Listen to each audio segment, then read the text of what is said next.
Cukup lama kita belum review in-ear monitor satu ini. Dari video kita mungkin tahun lalu ya, kita sempat unboxing in-ear monitor KZ EDC ini tahun lalu, tapi kita belum review sampai sekarang. Nah, di kesempatan kali ini kita akan menepati janji kita untuk review KZ EDC ini. Bagaimana suaranya? Bumper dulu.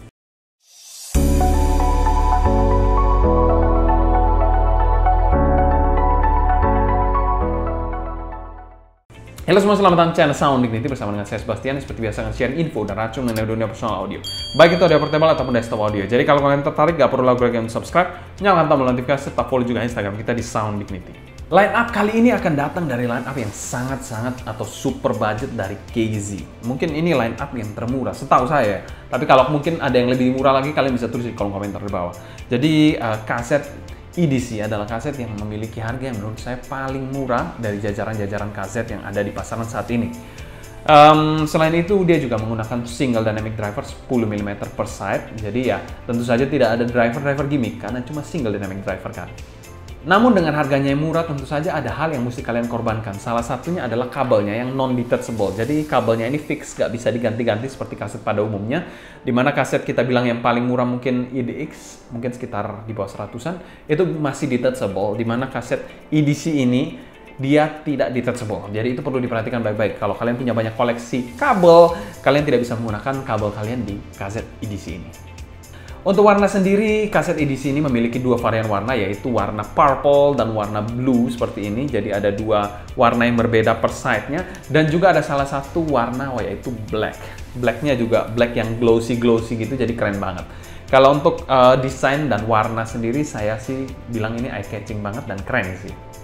Nah, untuk yang spesial pakai telurnya, yaitu harganya. Harganya cuma 55.000 saja. Itu pun kalau kalian belum dapat potongan macam-macam ya. Mungkin bisa lebih murah di 50.000 mungkin kalau kalian dapat potongan-potongan tertentu dari marketplace.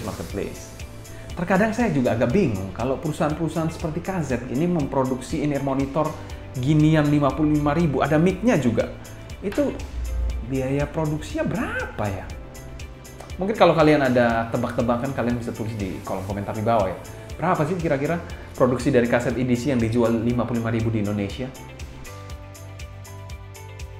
Selanjutnya kita bahas packaging dari KZ EDC ini. Oke, untuk packaging sendiri KZ ini berbeda dari yang lainnya. Kalau kita bilang KZ secara umum dia memiliki packaging yang lebih tinggi tentu saja.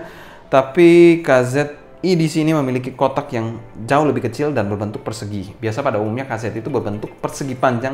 Ini khusus KZ EDC ini, dia memiliki harga yang khusus dan juga bentuk packaging yang khusus juga.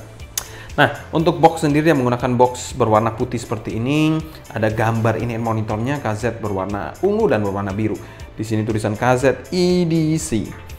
Oke, di bagian samping di sini ada tulisan mic ya. Jadi blue purple untuk variannya. Di sini ada beberapa penjelasan. Mungkin kalau kalian mau lebih detail, kalian bisa pause juga. Impedance-nya 35 ohm, lalu juga driver diameternya 10 mm, bla bla bla. Ya, itu sih sedikit penjelasan. Oke, kita langsung buka aja biar nggak terlalu berpanjang lebar. Yes, itu isinya. Jadi isinya itu aja, sudah nggak ada lain-lainnya lagi, udah kosong. Jadi di sini ada beberapa pasang air tips, lebih tepatnya 2 pasang. Lalu di sini ada in-ear monitornya. Kita langsung buka aja. Bam. In-ear monitor dan kabel, dimana kabelnya ini non-detach ya, jadi nggak bisa dicabut ini kabelnya. Ada mic-nya juga dan manual. Jadi kelengkapannya hanya ada air tips, in-ear monitor dan kabel non-detachable dan manual book. Ya tidak banyak sih yang didapat 55.000. Untuk packaging di kelas harga under 100 ribuan, mungkin 55.000 sekian, ya packagingnya B aja sih, nggak terlalu jelek juga. Ya, at least masih dapat kotak yang cukup proper lah kalau menurut saya. Selanjutnya kita bahas build quality dari KZ EDC ini. KZ EDC ini memiliki build quality yang mirip-mirip seperti KZ lain, tapi ada yang unik dari in-ear monitor satu ini, yaitu dia memiliki warna candy. Warna candy, kalau kita ingat permen Fox ya, dia berwarna seperti permen Fox yang eye-catching banget tentu saja. Dan juga setiap housingnya kanan dan kiri ini berbeda warna, dimana kanannya berwarna ungu, kirinya berwarna biru. Oke, lalu housingnya ini berbahan plastik yang generik banget. Jadi kalau kita lihat di sini bahannya plastik. Tentu saja ini bahannya plastik, dimana kita bisa lihat driver di dalamnya. Tidak terlalu rapi sebenarnya untuk bagian dalamnya. Jadi dia menggunakan single dynamic driver, dimana ini transparan tentu saja. Dan diusahakan jangan sampai jatuh ya, karena menurut saya ini kalau jatuh mungkin akan bisa retak atau mungkin pecah untuk housingnya. Nah, untuk bagian housingnya sendiri ada 2 fan hole. Di sini ada 1 fan hole kecil, di sini juga ada 1 lagi, jadi total 2 fan hole. Untuk bagian nozzle-nya sendiri memiliki nozzle yang mirip dengan bagian housingnya, jadi berbahan plastik juga. Dengan nozzle yang bisa dikategorikan sudah ada filter dan tidak terlalu besar untuk diameter nozzle-nya, mungkin sekitar 4 mm, cukup umum dan bisa menggunakan berbagai macam air tips yang kalian punya. Nah, yang menarik juga ini bagian faceplate-nya. Bagian faceplate-nya ini kalau kita lihat secara khusus mungkin akan terkesan sedikit feminim, glossy metalik yang mungkin agak sedikit feminim kalau menurut saya pribadi ya. Tapi kan selera aja kalau untuk feminim atau maskulin sebenarnya. Untuk faceplate-nya sendiri memang bergaya glossy mirror finish gitu, dan ada logo kaset di bagian tengahnya. Jadi bisa lihat ada logo kaset dengan faceplate bergaya glossy mirror finish. Untuk kabelnya sendiri sangat disayangkan, dia kabel non detachable. Jadi sudah saya mention juga, dan di sini sudah ada air hook-nya yang sudah preform tentu saja. Untuk kabelnya dari kaset sendiri mengklaim ini adalah kabel OFC atau Oxygen Free Copper, dimana kalau kita lihat secara seksama kabelnya ini berbeda warna. Satunya berwarna agak kebiruan, satunya berwarna agak kemerahan. Di bagian sini agak merah, di bagian kanan ini agak lebih kebiru-biruan. Ada campuran-campuran, tapi lebih dominan warna biru dan merah. Nah, di bagian kanan sendiri untuk kanan kabelnya ada mix 1 tombol KZ banget. Untuk bagian splitternya transparan seperti ini, generic banget, tidak ada chin slider. Atau ada ya? Nggak ada chin slider. Lalu untuk bagian kabelnya di bagian bawah ada kabel dual line seperti ini, flat cable dual line seperti ini. Nah, untuk jacknya sendiri, jacknya berbahan plastik L-shape gold plated. Untuk build quality dari kaset EDC ini di harga 55.000 ya, mungkin ini bukan in-ear monitor yang durability-nya badak banget kalau menurut saya.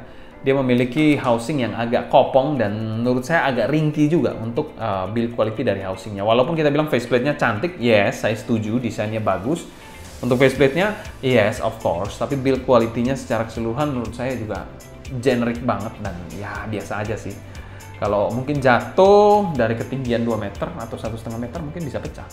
Yaitu pendapat saya sekali lagi. Selanjutnya kita bahas fitting dari kaset EDC ini. Kaset EDC ini memiliki housing yang sedikit lebih kecil dibandingkan kaset-kaset pada umumnya. Sebut saja seperti kaset EDX Pro, ini housingnya lebih kecil daripada kaset EDX Pro. Sedikit tapi, slightly.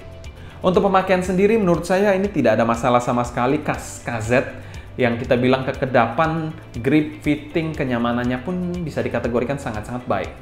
Untuk fittingnya memang kita bilang KZ ini sudah superb, ergonomisnya juga cukup oke, dan saya tidak ada komplain yang aneh-aneh untuk fitting dari in-ear monitor ini, monitor kaset secara umum. Dan untuk kaset EDC ini kami berikan skor amin untuk fittingnya. Saya rasa ini fitting yang cukup versatile untuk semua jenis telinga. Tentu saja tidak bakal ada masalah dalam menggunakan in-ear monitor satu ini. Kalaupun ada, kalian bisa switching air tips untuk menyesuaikan dengan kekedapan yang kalian inginkan atau fitting telinga kalian. Selanjutnya kita bahas sound quality dari kaset EDC ini. Sound quality dari kaset EDC di harga 55.000 dia memiliki arah suara yang bisa dikategorikan dark.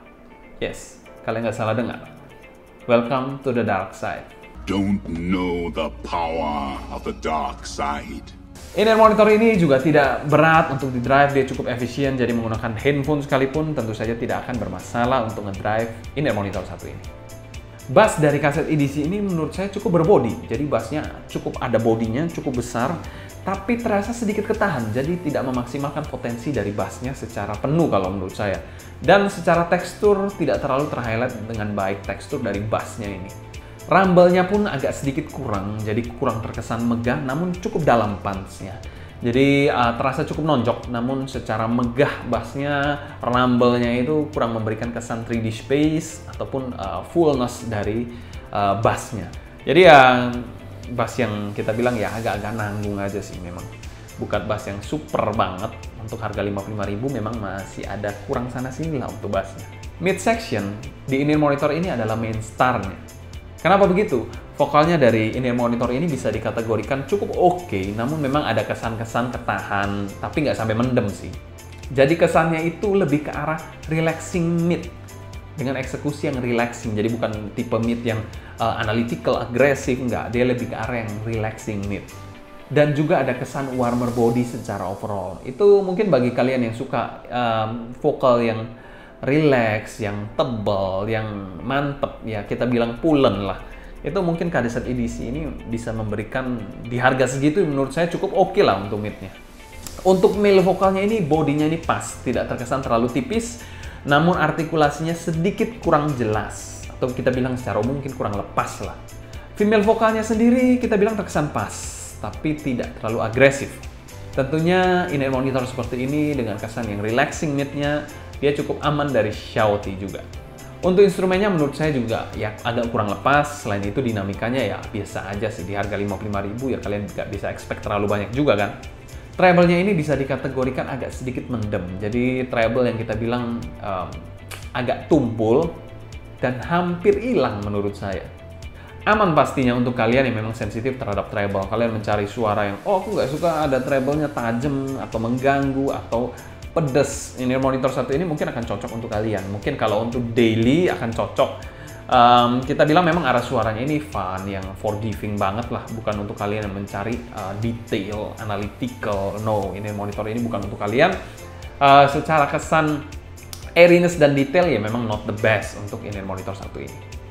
Secara keseluruhan tonalitas dari EDC ini kami berikan skor C.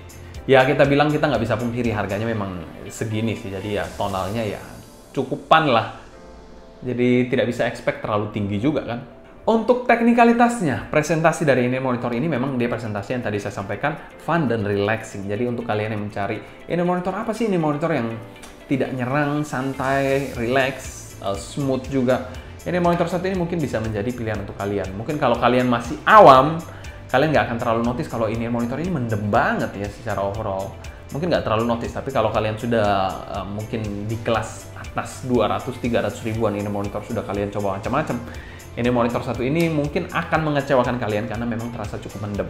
Tapi kalau di pairing dengan DAP yang kita bilang agak sedikit dinamikanya bagus atau bright, seperti Loto Power Gold ini, dia memiliki dinamika yang bagus, akan sedikit membantu dari kaset EDC yang memang kita bilang kalau misalnya menggunakan HP agak sedikit mendem.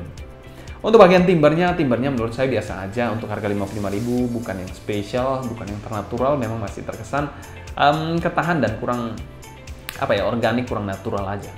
Untuk soundstage-nya sendiri dari kaset EDC menurut saya agak sedikit kurang proporsional, dimana soundstage-nya ini agak sedikit sempit tapi tinggi, ada kesan height-nya. Jadi kayak kesan vertikal gitu aja sih. Jadi agak aneh karena dia memang agak sempit, jadi kayak di lorong. Secara kasaran kayak di lorong. Depth-nya pun bisa dikategorikan ya kalian bisa jawab sendirilah, pastinya kurang. Detailnya menurut saya agak buruk, walaupun clarity-nya ya cukup oke lah. Separasi imaging dan positioning, separasinya bisa dikategorikan buruk. Imagingnya biasa aja, nggak ada yang spesial. Positioningnya juga nggak terlalu pinpoint, ya agak sedikit blur. Secara umum kami berikan skor C untuk teknikalitas dari in-ear monitor satu ini. Selanjutnya kita bahas pro dan cons dari in-ear monitor kaset EDC ini. Untuk cons-nya tentu saja kabelnya non-detach. Jadi kalau kabelnya rusak, otomatis goodbye untuk in-ear monitornya. Atau mungkin untuk kalian yang suka rolling-rolling kabel, ganti-ganti kabel, in-ear monitor satu ini nggak terlalu cocok untuk kalian. Cons yang kedua, suaranya menurut saya agak segmented. Jadi suaranya bukan untuk semua orang. Mungkin kalau kalian mau pakai untuk daily driver dengan arah suara yang relaxing mid, ya arah suara yang relax lah secara overall, agak sedikit dark juga, ya mungkin akan cocok. Tapi ya itu belum tentu untuk semua orang akan cocok sih. Termasuk saya juga nggak terlalu cocok, itu pribadi sih. Pro-nya dari in-ear monitor satu ini murah banget. Wah, murah banget. Wah, murah banget. Wah, murah banget. 55.000 setara dengan mungkin satu kopi Starbucks. Ya kalian bisa menghemat satu Starbucks, kalian dapat in-ear monitor baru. Pro-nya yang kedua, suaranya safe banget. Suaranya safe, jadi nggak bakal pedes, nggak bakal shouty ataupun sibilan. Tentunya in-ear monitor ini cukup aman untuk kalian yang sensitif atau takut dengan yang pedes-pedes. Untuk value for money dari in-ear monitor satu ini di harga 55.000 itu harga yang gila banget sih menurut saya. nggak bisa dinalar kalau menurut saya. Di harga 55.000 ada aja ini monitor 55.000. Oke, kita balik lagi. Jadi ini monitor KZ EDC ini kami berikan skor B dan kami masukkan pada kategori fair value. Walaupun suaranya kita belikan skor CC, tapi sebenarnya harganya ini murah banget sih. Mungkin kalau kalian purpose-nya, oh aku mau cari ini monitor yang buat geradakan, yang buat apa ya, kita bilang second option kalau misalnya tiba-tiba ini monitor utama saya rusak. Yes, KZ EDC. Dia juga ada mic. Jadi bisa kalian gunakan juga untuk meeting online, Zoom, dan lain-lain. Kesimpulan, KZ EDC ini merupakan next level dari KZ. Kenapa begitu? Next levelnya maksudnya harga yang termurah. Jadi bukan level yang meningkat ya, tapi levelnya dia bermain di level yang lebih bawah lagi daripada KZ-KZ pada umumnya. Dimana harganya 55.000. Wow. Tentunya suaranya menurut saya oke. Kalau kalian memang suka dengan jalan kegelapan alias dark side. Jadi kalau kalian memang suka dengan ini monitor yang gelap, dark tuning, KZ EDC mungkin bisa kalian pertimbangkan juga. Kalau kalian ada pertanyaan mengenai KZ EDC ini, kalian bisa tulis pertanyaan kalian kalau komentar di bawah. Mungkin sekian dulu untuk video kali ini. Saya Sebastian dari Sounding Unit pamit undur diri. Sampai jumpa di video berikutnya. Happy listening, stay healthy, and ciao. Oh ya, jangan lupa juga kita ada tier list. Tier list versi Sound Dignity kalian bisa cek di bawah. KZ EDC ini masuk pada tier list di kelas apa? Mungkin kalian penasaran, kalian bisa cek di deskripsi di bawah.